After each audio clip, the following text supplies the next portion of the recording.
ಮುದ್ದಿನ ಮಹಾರಾಣಿ ಕೈಕೇಯಿ.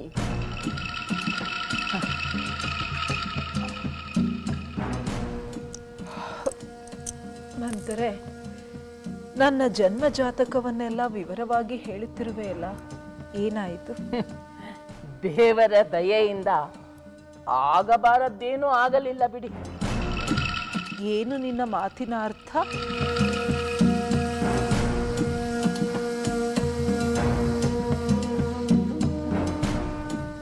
ನನ್ನ ಮಾತೇ ಕೇಳುವುದಿಲ್ಲವೆಂದ ಮೇಲೆ ಈ ಮಾತಿನ ಅರ್ಥ ತಿಳಿಯುವುದಾದರೂ ಹೇಗೆ?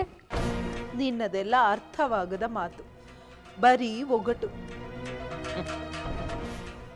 ಬುದ್ಧಿ ಚುರುಕಾಗಿದ್ದರೆ ಒಗಟನ್ನು ಬಿಡಿಸಬಹುದು. ಆದರೆ ನೀವು ಹೀಗೆ ನಿದ್ರಿಸುತ್ತಿದ್ದರೆ ಅದು ನಿದ್ರೆಯಲ್ಲ ಮಂಥರೆ, ಕೊಂಚ ಜೋಂಪು ಹತ್ತಿತು ಅಷ್ಟೆ. ಈಗ ಬರೀ ಜೋಂಪು, ನಂತರ ಗಾಢ ನಿದ್ರೆ. ನೀವು ಹೀಗೆ ನಿದ್ರಿಸುತ್ತಿದ್ದರೆ ಹೊರಗೆ ಏನು ನಡೆಯುವುದೆಂದು ಅರಿವಾಗುವುದಾದರೂ ಹೇಗೆ? ಅಯ್ಯೋ ಹುಚ್ಚಿ, ನಿದ್ರಿಸುತ್ತಿರುವಾಗ ಯಾರಿಗೆ ಏನೂ ತಿಳಿಯುವುದಿಲ್ಲ. ಅಷ್ಟಕ್ಕೂ ಎಲ್ಲೋ ಏನೋ ಆದರೆ ಅದನ್ನು ತಿಳಿದು ನನಗೇನಾಗಬೇಕಾಗಿದೆ? ಇಲ್ಲಿಯೇ ಏನಾದರೂ ನಡೆದರೆ? ಇಲ್ಲಿ ಏನು ನಡೆಯುತ್ತದೆ ಮಂಥರೆ? ಮಹಾರಾಜರು ನನ್ನನ್ನು ಪ್ರಾಣಕ್ಕಿಂತ ಮಿಗಿಲಾಗಿ ಪ್ರೀತಿಸುವವರೆಗೂ ನಾನು ಯಾವುದಕ್ಕೂ ಚಿಂತಿಸುವ ಅಗತ್ಯವಿಲ್ಲ. ಏನಂದಿರಿ? ಏನಂದಿರಿ? ಯಾವುದರ ಬಗ್ಗೆಯೂ ಚಿಂತಿಸುವುದಿಲ್ಲವೇ? ಈ ಮಾತುಗಳನ್ನು ನೀವು ಹೇಳುತ್ತಿರುವಿರಾ? ಈ ರಾಜಕುಮಾರಿ ಕೈಕೇಯಿ ಬಾಯಿಂದ ಬಂದಂತ ಮಾತುಗಳೇ ಇವು. ಕತ್ತಿ ಆಲುಗಿನಂತೆ ಹರಿತವಾದ ಬುದ್ಧಿ ಚಾತುರ್ಯದ ಕೈಕೇಯಿ ಬಾಯಲ್ಲಿ ಇಂಥ ಮಾತುಗಳೇ? ಮಂಥರೆ, ಇತ್ತೀಚೆಗೆ ನೀನು ಬರೀ ಒಗಟಿನ ಮಾತುಗಳಿಂದ ಮಳೆಗರೆದು ಅದರಲ್ಲೇ ನನ್ನನ್ನು ಮುಳುಗಿಸುತ್ತಿರುವೆ. ಈ ರೀತಿ ಸುತ್ತಿ ಬಳಸಿ ಮಾತನಾಡಿ ನನ್ನ ತಾಳ್ಮೆಯನ್ನು ಪರೀಕ್ಷಿಸುವ ಬದಲು ಅದೇನೆಂದು ಸ್ಪಷ್ಟವಾಗಿ ನೇರವಾಗಿ ಹೇಳಬಾರದೆ? ನನ್ನ ಮುದ್ದಿನ ಕೈಕೇಯಿ ಮೊದ್ದು ಕೈಕೇಯಿ ಆಗುವುದು ನನಗಿಷ್ಟವಿಲ್ಲ.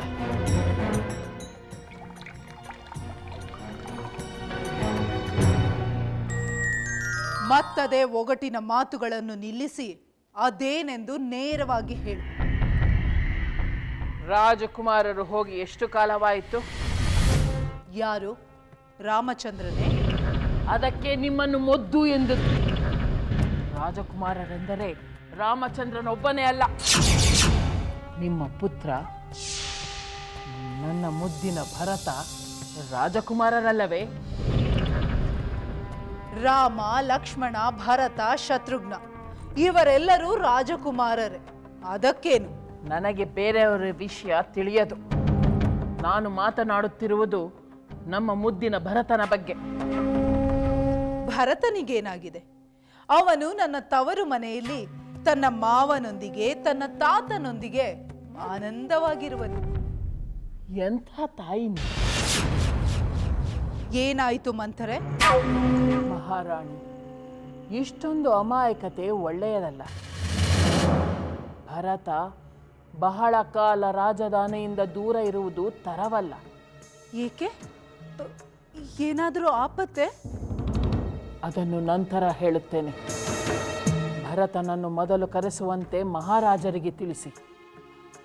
ಅವರು ಕಾರಣ ಕೇಳಿದರೆ? ಅದನ್ನು ನಾನೇ ಹೇಳಿಕೊಡಬೇಕೆ? ಪುತ್ರನನ್ನು ನೋಡುವ ಆಸೆಯಾಗಿದೆ ಎಂದು ಹೇಳಿ. ಮಂಥರೆ, ಅದಕ್ಕೆ ಅವರು ಒಪ್ಪದಿದ್ದರೆ?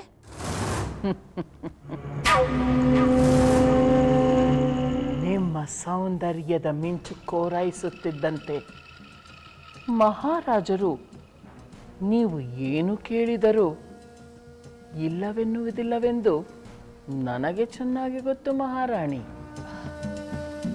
ಛೀ, ಹೋಗು ಮಂಥರೆ. ನಾನು ಹೋಗುತ್ತೇನೆ, ಆದರೆ ರಾಜಕುಮಾರರನ್ನು ಕರೆಸುವುದು ಮರೆಯಬೇಡಿ.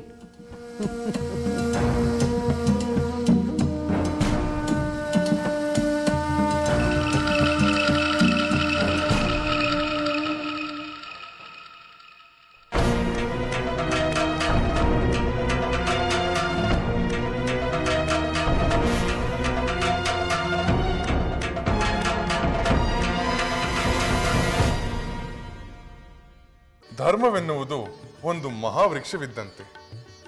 ಕಾಂಡ ಮುಖ್ಯ, ರೆಂಬೆ ಕೊಂಬೆಗಳು ಅಮುಖ್ಯವೆಂದು ಹೇಳಲಾಗುವುದಿಲ್ಲ. ಆದರೆ ಸಾಮಾನ್ಯರಿಗಿಂತಲೂ ರಾಜರ ಕರ್ತವ್ಯವೇ ಹೆಚ್ಚು. ಇಂಥ ಧರ್ಮಾತ್ಮರಾದ ಪತಿ ದೊರೆತರೆಂದು ನಾನು ಹೆಮ್ಮೆ ಪಡುತ್ತೇನೆ ಸ್ವಾಮಿ. ಇಂತಹ ಗುಣವತಿಯಾದ ಸತಿ ದೊರೆತ ಹೆಮ್ಮೆ ನನ್ನದು ಸೀತೆ. ಧರ್ಮದ ಬಗ್ಗೆ ಇನ್ನಷ್ಟು ತಿಳಿಯಬೇಕೆಂಬ ಆಸೆ ಇದೆ. ನಿನ್ನ ಧರ್ಮ ಪ್ರೀತಿಯನ್ನು ಕಂಡು ನನಗೂ ಸಂತೋಷವಿದೆ. ಧರ್ಮನಿಷ್ಠೆಯಲ್ಲಿ ಅಜರಾಮರರಾದ ಹರಿಶ್ಚಂದ್ರರ ಕಥೆಯನ್ನು ಕೇಳಿದರೆ ನಿನಗೆ ಇನ್ನಷ್ಟು ಸುಲಭವಾಗಿ ಅರ್ಥವಾಗಬಹುದು. ಯಾರು? ಸತ್ಯ ಹರಿಶ್ಚಂದ್ರರೇ? ಹೌದು ದೇವಿ, ಸತ್ಯವೇ ಅವರ ಧರ್ಮ. ಸತ್ಯವಾಕ್ಯ ಪರಿಪಾಲನೆಯೇ ಅವರ ಜೀವಿತದ ಪರಮ ಧ್ಯೇಯ. ಎಂತೆಂತಹ ಸಂಕಟದ ಪರಿಸ್ಥಿತಿಗಳು ಒದಗಿ ಬಂದರೂ ಆ ಮಹಾನುಭಾವ ಎಲ್ಲ ಪರೀಕ್ಷೆಗಳನ್ನು ದಾಟಿ ಜಯಶಾಲಿ ಆದರು. ಆ ಕಥೆಯನ್ನು ಹೇಳಿ ಸ್ವಾಮಿ. ಖಂಡಿತವಾಗಿಯೂ ಹೇಳುತ್ತೇನೆ ದೇವಿ, ನಡೆ.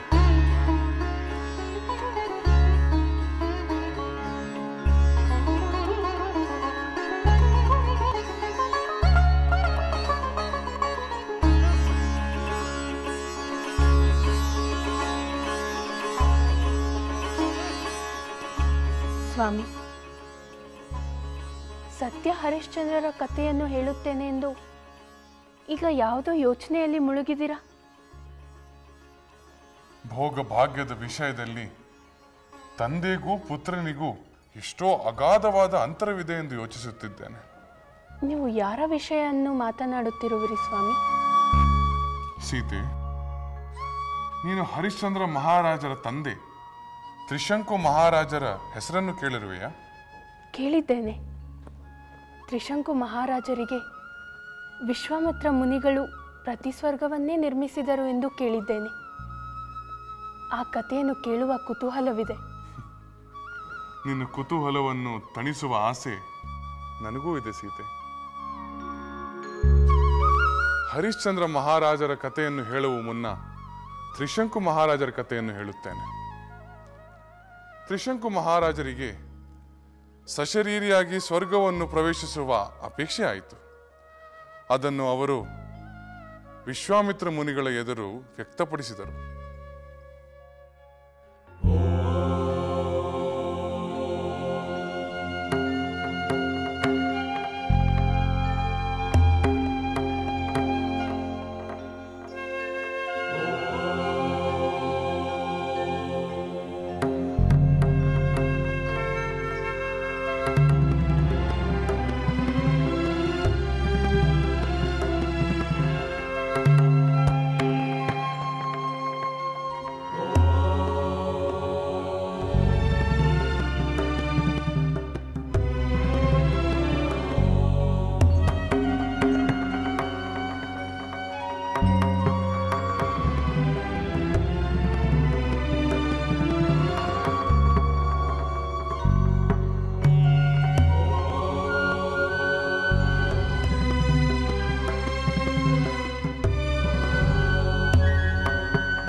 ಬ್ರಹ್ಮರ್ಷಿ ಕೌಶಿಕ ಮುನೀಂದ್ರರೇ, ವಿಶ್ವವಿಖ್ಯಾತ ವಿಶ್ವಾಮಿತ್ರ ಮುನಿಸ್ತೋತ್ತಮರೇ, ಶಾಪಾನಗ್ರಸ್ತ ಶಕ್ತಿಯುಳ್ಳ ಮಹಾ ತಪಸ್ವಿಗಳೇ, ಶರಣಾಗತ ವತ್ಸಲ ಕಾರುಣ್ಯ ಮೂರ್ತಿಗಳೇ, ನಮೋ ನಮಃ, ನಮೋ ನಮಃ.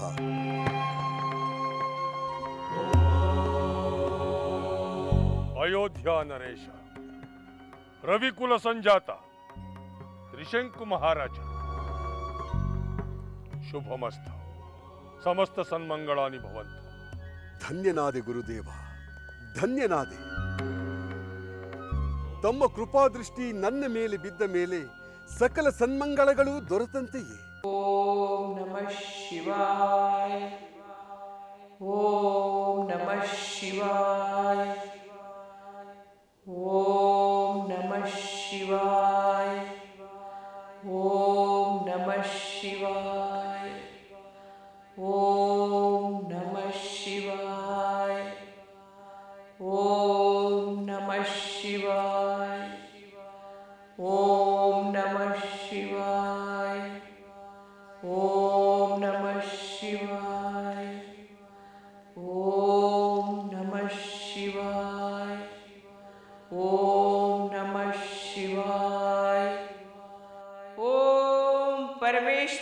ನಮಃ.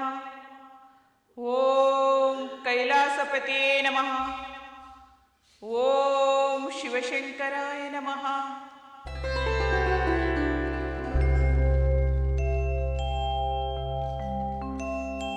ಮಾತಾ,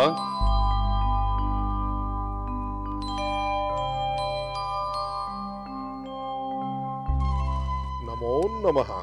ನಮೋ ನಮಃ ಮಾತೆ. ವಿಜಯೀ ಭವ ಸುಪುತ್ರ, ವಿಜಯೀ ಭವ. ಆಹಾ ಆಹಾ, ಕೃತಾರ್ಥನಾದೆ ಮಾತೆ, ಕೃತಾರ್ಥನಾದೆ.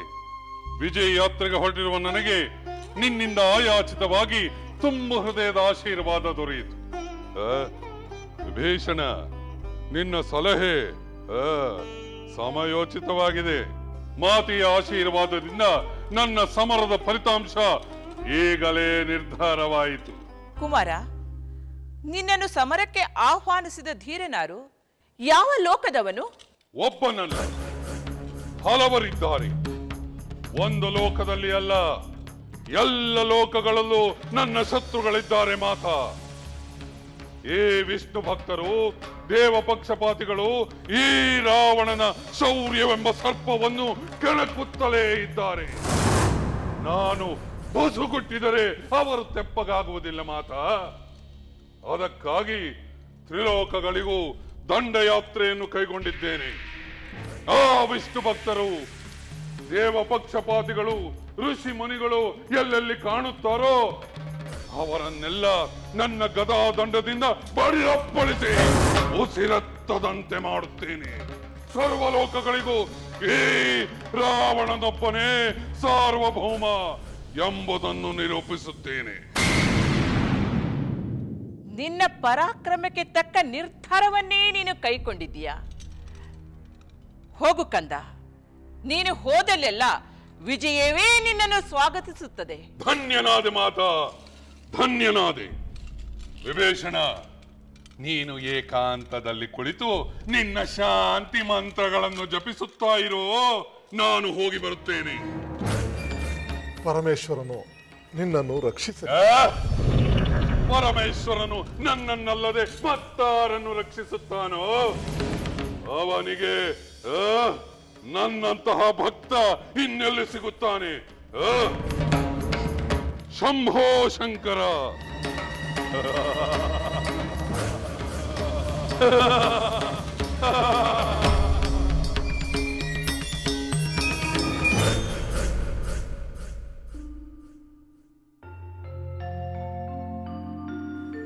ವಿಭೀಷಣ, ಏಕೆ ಮೌನವಾದೆ? ಕಾರಣವೇನು? ಮಾತೆ, ರಾವಣನನ್ನು ಕಾರಣವಿಲ್ಲದ ಈ ದಂಡಯಾತ್ರೆಯಿಂದ ವಿಮುಖಗೊಳಿಸುತ್ತೀರಿ ಎಂದುಕೊಂಡಿದ್ದೆ. ಆದರೆ ನೀವು ಅವನ ಸಮರೋತ್ಸಾಹಕ್ಕೆ ಉತ್ತೇಜನ ನೀಡುವಿರೆಂದು ಭಾವಿಸಿರಲಿಲ್ಲ. ರಾವಣ ಮಹಾವೀರ, ಪರಾಕ್ರಮಿ.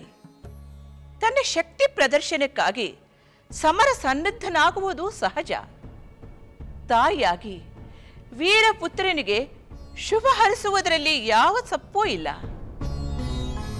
ಅಜೇಯನಾದ ರಾವಣ ವಿಜಯಿಯಾಗಿ ಸುಮ್ಮಾನಿತನಾಗಿ ಬರುವುದರಲ್ಲಿ ಯಾವ ಸಂದೇಹವೂ ಇಲ್ಲ. ಆದರೆ ಕಾರಣವಿಲ್ಲದೆ ಹರಿಯನ್ನು ದ್ವೇಷಿಸುವುದು, ಅದಕ್ಕಾಗಿ ಆಕ್ರಮಣ ಮಾಡುವುದು ಸರಿಯಲ್ಲ ಮಾತೆ, ಸರಿಯಲ್ಲ. ದೇವತೆಗಳ ವೈರ, ಋಷಿಮುನಿಗಳ ಶಾಪದಿಂದ ಅನಾಹುತಕ್ಕೆ ಅವಕಾಶವಾದರೇನು ಗತಿ? ಭಯವೇಕೆ ವಿಭೀಷಣ?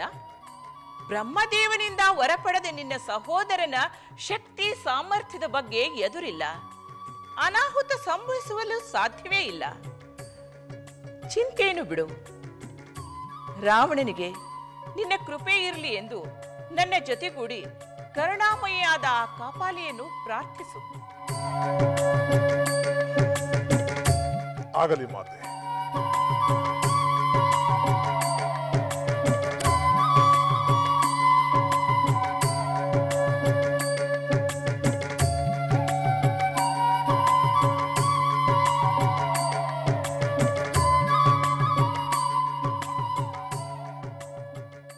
ಭೂಲೋಕವೇ ಆಗಲಿ, ದೇವಲೋಕವೇ ಆಗಲಿ, ಅವರವರದ್ದೇ ಆದ ನೀತಿ ನಿಯಮ, ಅವರದ್ದೇ ಆದ ಮಿತಿಗಳಿರುತ್ತವೆ. ಅವುಗಳನ್ನು ಮೀರುವುದು ಅಪರಾಧವೆಂದೇ ಪರಿಗಣಿಸಲಾಗುತ್ತದೆ. ಹೇಳೋ ನಿನ್ನ ಮಹತ್ತರವಾದ ಅಪೇಕ್ಷೆಯನ್ನ. ಈ ದೇಹದ ಮೇಲೆ ನನಗೆ ಬಹಳ ಅಭಿಮಾನವಿದೆ ದೇವೇಂದ್ರ. ಆದ್ದರಿಂದ ನಾನು ನನ್ನ ದೇಹದಿಂದ ಈ ಸ್ವರ್ಗವನ್ನ ಪ್ರವೇಶಿಸಲು ಬಯಸುತ್ತೇನೆ. ಸಾಧ್ಯವಿಲ್ಲ ಮಹಾರಾಜ, ಎಂದಿಗೂ ಸಾಧ್ಯವಿಲ್ಲ. ನಾನು ಒಳಗೆ ಬಂದೇ ಬರುತ್ತೇನೆ. ಸಾಧ್ಯವಿಲ್ಲ.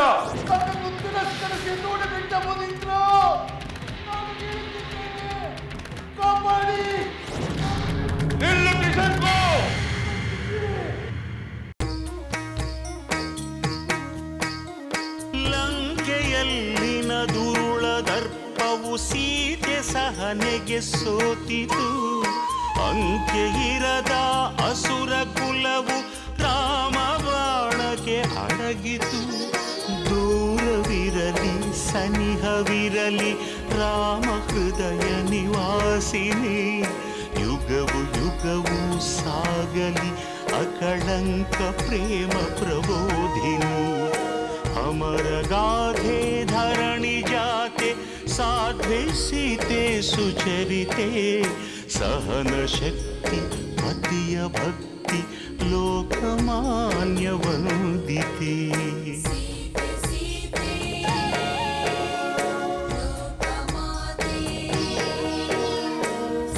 ರಾಮ ಹೃದಯ ನಿವಾಸಿನಿ ಅಕಳಂಕ ಪ್ರೇಮ ಪ್ರಬೋಧಿನಿ. ಸೀತೆ ಮಾತೆ